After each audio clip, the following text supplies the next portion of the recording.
अगर आज की तारीख में आप ट्विटर को ओपन करो, आप फेसबुक को ओपन करो, आप यूट्यूब को ओपन करो, आपको डेली बेसिस पे इतने वीडियोस मिल जाएंगे, इतने आपको स्क्रीनशॉट्स मिल जाएंगे कि भैया निफ्टी में क्या होने वाला है, बैंक निफ्टी में क्या होने वाला है, एचडीएफसी के स्टॉक में क्या होने वाला है, स्विंग ट्रेडिंग में क्या हो सकता है, इंट्राडे में कहाँ सपोर्ट रेजिस्टेंस है, निफ्टी गिरने वाला है, बैंक निफ्टी में ये होने वाला है, एक्सपायरी में ये कर सकते हैं, वो कर सकते हैं। पूरा ये जो जाल बिछा हुआ है इंफॉर्मेशन का, उसको बोल सकते हैं कि दिस इज हाईली स्पेक्युलेटिव, और जहां पे प्रिडिक्शन का एडिक्शन हो चुका है। बिकॉज एक बार टेक्निकल एनालिसिस के कुछ कोर्सेज या तो वीडियो देख लिए, सो प्लॉट करने लगो, EMA, RSI, stochastic, Williams R, ये सब इंडिकेटर्स डालने लगो, सपोर्ट रेजिस्टेंस की लाइन खींचने लगो, कैंडल स्टिक को हाईलाइट करते रहो, और ट्विटर से लेके फेसबुक के से यूट्यूब में से लेके रोज के वीडियोस डालने लगो। और इसमें कुछ फर्क नहीं पड़ता कि कौन सही है कौन गलत है, because everybody thinks that their analysis is right. But यहीं पे ही सबसे बड़ी डेंजरस गलती होती है, और इसलिए मैंने वीडियो बनाया है कि जो प्रिडिक्शन है ना, वो एक ऐसा नशा बन चुका है जहां पे जैसे कि बोलते हैं ना, एक स्मोकिंग का एडिक्शन, एक ड्रिंकिंग का एडिक्शन, ऐसा एक एडिक्शन आ गया कि भाई काफ़ी सारे ट्रेडर्स बस ऐसे वीडियो बनाते रहेंगे, या तो ऐसे वीडियोस, या तो ऐसी चैनल्स, या तो ऐसे स्क्रीनशॉट्स को फॉलो करते रहेंगे। यहाँ पे मार्केट में ये होने वाला है, ये होने वाला है, ये होने वाला है। और आपने एक और चीज़ देखी, अगर कोई स्टॉक 3-4% गिरा, या तो मार्केट भी 2-3% गिरा, तो ऐसे हज़ारों वीडियोस आ जाएंगे कि भाई आज मार्केट क्यों गिरा, आज ये स्टॉक क्यों गिरा। बट अगर आप स्टॉक मार्केट पे हो, तो मार्केट का तो ये पार्ट है डिफरेंट डिफरेंट साइकिल्स का, राइट। इसमें इतने वीडियोस, इतने स्क्रीनशॉट्स डालने की तो बिल्कुल ज़रूरत नहीं है। और हर चीज़ के पीछे अगर हम ये लॉजिक लगा के कि this is for the learning process, so ऐसा लर्निंग प्रोसेस क्या काम का कि जहाँ पे हमारे माइंड में क्लैरिटी ना आए, बल्कि कांस्टेंट फ्लो ऑफ इंफॉर्मेशन ही आए बस, तो ऐसे जजमेंट का भी क्या फ़ायदा। प्रिडिक्शन एक बहुत टॉक्सिक चीज़ होती है और उससे दूर रहना चाहिए। अच्छा, ये बात यहाँ तक तो समझ में आ गई, तो फिर करना क्या चाहिए। प्रिडिक्शन से हट के फोकस होना चाहिए हमारा प्रोबेबिलिटी की तरफ। अब ये प्रोबेबिलिटी किस चीज़ का नाम है? प्रोबेबिलिटी वर्ड ही काफ़ी लोगों को बहुत हैवी लगता है, राइट। क्योंकि हम सब आदी हो चुके होते हैं कि भाई निफ्टी ऐसा करेगा, बैंक निफ्टी ऐसा करेगा, देखा मैंने कहा था डीमार्ट में ऐसी मूवमेंट आएगी, देखा मैंने कहा था रिलायंस में ऐसा हो सकता है, राइट। हमारा ईगो सेटिस्फाई करता है। अगर 10 में से मेरा 4 बार भी एनालिसिस सही हुआ तो भी मैं लोगों को बोल सकता हूँ देखा मेरा नॉलेज कैसा है। इट्स ऑल अबाउट एक बेसिक ह्यूमन नेचर का ईगो सेटिस्फाई करने के लिए ये सब चीज़ें हम सब करते हैं। इसमें मैं भी आ गया, आप भी आ गए, सब आ गए। प्रिडिक्शन से हट के अगर हम प्रोबेबिलिटी पे फोकस करें तो हमारा जजमेंट सही हो सकता है। हम एक अच्छे ट्रेडर बन सकते हैं, हम एक अच्छे इन्वेस्टर बन सकते हैं, हम अच्छे ट्रेड्स ले सकते हैं, हमारे ट्रेड क्वालिटेटिव्स हो सकते हैं। हमें 500 YouTube channel, 500 Twitter account, 500 Facebook accounts को फॉलो करने की जरूरत भी नहीं है। हम लोग इतना ज्यादा इसलिए फॉलो करते हैं because we don't trust ourself. जब खुद पे ट्रस्ट हो तो 1-2 मेंटर ही काफी है। 50 लोगों को क्यों फॉलो करें कि मार्केट में क्या हुआ और क्या होने वाला है। Everything is visible on the chart, right. Now let's try to understand, थोड़ा एफर्ट्स करने की ट्राई करते हैं कि प्रोबेबिलिटी मतलब क्या और वो प्रिडिक्शन से कैसे अलग है। हमारी लाइफ पूरी प्रोबेबिलिटी पे डिजाइन है, बिजनेसेस पूरे प्रोबेबिलिटीज पे चलते हैं, स्टॉक मार्केट पूरा प्रोबेबिलिटीज से चलता है। एक एग्जांपल देता हूं और फिर हम स्टॉक मार्केट में वापस चले जाते हैं।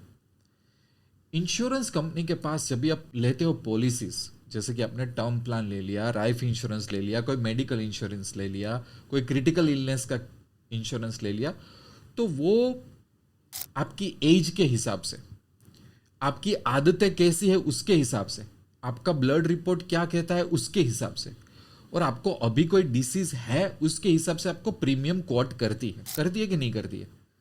तो उसको पता होता है, उसके पास डेटा होता है, डेटा में प्रोबेबिलिटी होती है कि भाई पर्टिकुलर कंट्री में डायबिटीज होने के चांसेस कितने हैं, हार्ट अटैक से डेथ होने के चांसेस कितने हैं, रोड एक्सीडेंट्स पे डेथ होने के चांसेस कितने हैं, वगैरह वगैरह। अब ये डेटा का कोई एंड नहीं है, जितनी आप उसमें डेटा पॉइंट सोच सको उतना, जितनी बीमारियां, जितनी एज, और 20 to 30 एज में जनरली कितनी बीमारियां कम होती है, कितनी बीमारियां सबसे ज्यादा होती है, 60-70s में कौन कौन सी बीमारियां इंडिया में ज्यादा होती है, राइट?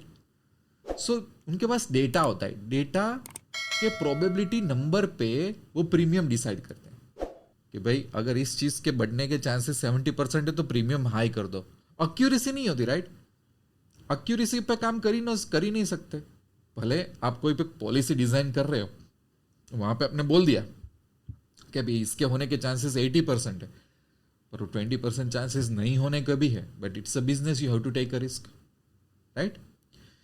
सो इसको एकदम सिंपल भाषा में मुझे समझाना था, इसको बोलते हैं प्रोबेबिलिटी। जैसे वेदर होता है ना, हम मोबाइल में एप्लीकेशन में चेक करते हैं तो क्या बोलते हैं, 70 चांस ऑफ रेन होने के चांसेस है, राइट? सो जब हम निफ्टी, बैंक निफ्टी, सेंसेक्स या कोई भी स्टॉक का चार्ट देखते हैं ना, तो हमें प्रिडिक्ट नहीं करना है, हमें किसी को बताना नहीं है कि यार मैं कितना सही हूं, हमने अपने को ईगो सेटिस्फाई नहीं करना है कि निफ्टी ऐसा करेगा या एचडीएफसी का स्टॉक ऐसा करेगा, वो हमें नहीं करना है। तो हमें करना क्या है, प्रोबेबिलिटी हमें डिसाइड करनी है कि भाई इसका वजन किस साइड ज्यादा है, इसमें बायर ज्यादा दिख रहे हैं या सेलर ज्यादा दिख रहे हैं, इसमें ट्रेंड किस तरीके का बन रहा है, पैटर्न्स किस तरीके से बन रही है, क्या नहीं होने वाला है। अब ध्यान से सुनना, प्रिडिक्शन में पूरी दुनिया एडिक्ट हो चुकी है ये बताने में कि क्या हो सकता है, प्रोबेबिलिटी का ध्यान होना चाहिए कि क्या नहीं होने वाला है। समझ आ गए? दोनों चीज बहुत अलग है। और जो बंदा प्रोबेबिलिटी पे फोकस करता है वो बंदा शांत होगा, वो चिल्ला चिल्ला के बोलेगा नहीं कि ये मेरा एनालिसिस है, ये मेरा एनालिसिस है। जो सही नॉलेज होता है वो शांत होता है, राइट? तो प्रिडिक्शन अगर ये बताता है कि क्या होने वाला है, और it's very easy to speculate, but क्या नहीं हो सकता, it's very hard to tell. अब एक और एग्जाम्पल के साथ आगे आते हैं। लेट्स से कि आप निफ्टी और बैंक निफ्टी का चार्ट स्टडी कर रहे हैं डेली टाइम फ्रेम पे, 4 आवर्स पे, 1 आवर पे, 15 मिनट पे। नाउ अगर आपका फोकस प्रोबेबिलिटी पे है ना, तो आप उसको जज कैसे करोगे कि भाई मार्केट में अभी गिरावट के कितने चांसेस है और मार्केट अभी अप जा रहा है उतने कितने चांसेस है। ठीक है, ये दो चीज है। आपका चार्ट का देखने का नजरिया ये होना चाहिए, ओके अभी मैं ये चार्ट देख रहा हूं अलग अलग टाइम फ्रेम पे, तो गिरने की प्रोबेबिलिटी यहां पे ज्यादा दिख नहीं रही है मुझे। आई विल नॉट से कि भाई मार्केट अप जाएगा, आई विल फोकस ऑन कि गिरने की प्रोबेबिलिटी कम दिख रही है। क्यों कम दिख रही है? क्योंकि मुझे शायद दिख रहा होगा, मुझे कुछ पॉइंट्स दिख रहे होंगे उस चार्ट में, राइट? सो यहां पे जो हम बोलते हैं, जो हमारा थॉट प्रोसेस है ना, वो बिल्कुल अलग है प्रिडिक्शन से, राइट? जैसे कई बार जो ट्रेडर्स मुझे फॉलो करते हैं उनको मैं कई बार ऐसा करता हूं कि भाई पुट में एग्रेसिव मत जाना, पुट में एग्रेसिव मत जाना। क्यों? और बाय ऑन डिप्स पे फोकस करो, ये दोनों चीज ढूंढना। अभी के मार्केट में पुट में एग्रेसिव मत जाना, बाय ऑन डिप्स पे फोकस करना। क्यों? क्योंकि मार्केट शायद नीचे तो जा सकता है, पर एग्रेसिवली उस पर बैट मत करना, इंस्टेड बाय ऑन डिप्स करना। क्यों? क्योंकि मेरे हिसाब से नीचे जाने की प्रोबेबिलिटी कम है पर कम है, ऊपर जाने की प्रोबेबिलिटी ज्यादा है। तो मैं एग्रेसिवली पुट में क्यों बैट करूं? I will wait for the buy on dips, वहीं पे मैं रिस्क लेने के लिए तैयार हूं compare to doing other thing. ये समझ गए आप? ये होता है पूरा प्रोबेबिलिटी।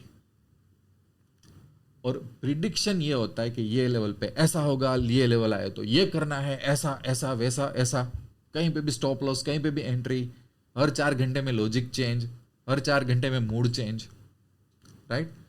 और एक ही चीज को एनालाइज करने के लिए 50 इंडिकेटर्स का use, right?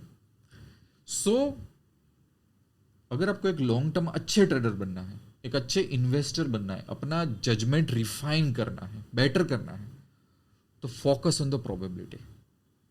Prediction is very easy and it's highly speculative, और कोई इसकी ओनरशिप नहीं लेगा, अकाउंटेबिलिटी बिल्कुल नहीं है यहां पे। प्रोबेबिलिटी में वर्ड्स भी डिफरेंट यूज होते हैं, प्रोबेबिलिटी में अकाउंटेबिलिटी भी है, और प्रोबेबिलिटी पूरा जजमेंट के ऊपर डिपेंड है, और स्पेक्युलेशन से बिल्कुल अरे है। कुछ कुछ सोशल मीडिया में कुछ ऐसे ट्रेडर्स हैं कि जिसका एनालिसिस या तो जिसका स्क्रीनशॉट डालने का तरीका और उसके बारे में बताने का तरीका बहुत अलग है। और सबसे बहुत बड़ी इंपॉर्टेंट चीज़ मैंने वहाँ पे आइडेंटिफाई की है कि मोस्ट ऑफ दिस ट्रेडर्स जो प्रोबेबिलिटी पे फोकस करते हैं उनकी ग्रिप होती है प्राइस एक्शन पे, rather than indicators, rather than Fibonacci और ये सब। Good to use but they focus on price action. मैंने काफ़ी साल पहले मेरा पूरा फोकस प्राइस एक्शन पे कर दिया, बिकॉज प्राइस एक्शन की वजह से मैं मार्केट में जितने नॉइज है ना कि ये न्यूज़ आ गया, ऐसा हो गया, वैसा हो गया, I can avoid it because chart can tell me everything. Chart बोल देता है कि चार्ट को क्या करना है, एग्रेसिव बायर सेलर्स कहाँ पे मार्केट को होल्ड कर रहे हैं, कहाँ पे मार्केट में रिजेक्शन है, कहाँ से ऊपर से प्राइस रिजेक्ट हो रहे हैं। अरे आई कैन अवॉइड इट एवरीथिंग। मुझे कोई ग्लोबल मार्केट, कोई न्यूज़ चैनल, 50 दूसरी चीज़ें देखने की बिल्कुल ज़रूरत नहीं है, चार्ट्स मुझे बता देते हैं, राइट।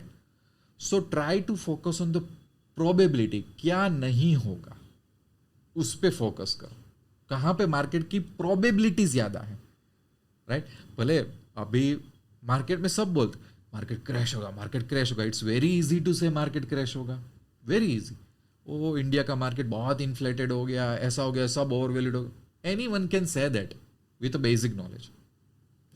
फिर भी आप देखो पिछले 6-8 महीने से इंडिया का मार्केट हर शॉक हैंडल करके ऊपर जा रहा है, और उन यूट्यूबर्स को ढूंढो को जो बोल रहे हैं क्रैश आ रहा है, क्रैश आ रहा है। Logic doesn't work, basic logic doesn't work, prediction doesn't work, probability works, right. So in this video मैं आपको थोड़ा इंस्पायर कर रहा हूँ कि move your mindset from prediction to probability. और कुछ वीडियो में मैं प्रैक्टिकली चार्ट पे जाके दिखाऊंगा कि हम कैसे अपना जजमेंट बेटर रिफाइन कर सकते हैं, राइट। ये वीडियो कैसा लगा, इसमें इंसाइट्स कैसे लगे मुझे बिल्कुल बताना। और कोई भी स्टॉक मार्केट रिलेटेड डाउट हो तो आप मेरे साथ लॉन्ग टर्म व्हाट्सअप में जुड़ सकते हो, डिस्क्रिप्शन में मेरा नंबर दिया हुआ है। बाकी मिलते रहेंगे अच्छे वीडियो में, तब तक के लिए wish you lots of love and happiness. Thank you very much.